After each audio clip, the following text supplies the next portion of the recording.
Alors pour moi, une sous-culture, c'est par exemple appartenir à un mouvement. Je sais pas ce que c'est. Pour moi, tout est plus ou moins culture en fait. Ça me parle pas vraiment en fait. Une sous-culture, ça impliquerait quelque chose de moins bien que quelque chose d'autre. Donc je comprends pas le concept. Je sais ce que c'est, mais je saurais pas dire ce que c'est.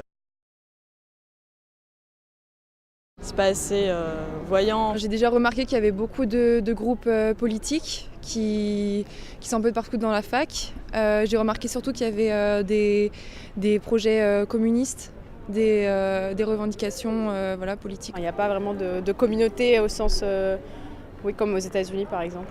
Il y a vraiment une vie en dehors des cours en fait. Là, on se déplace, on vient en cours et puis on rentre.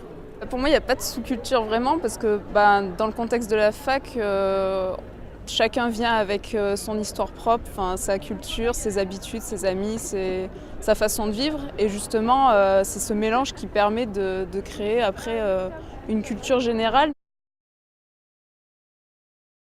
Il y a les groupes d'étudiants qui font des crêpes, qui sont communistes. Les punks, les skinheads, les métalleux. Il y a plein de projets, de clubs, d'associations.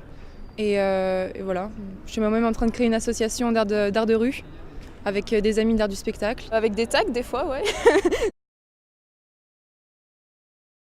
Je suis en flou artistique là en ce moment, donc je sais pas.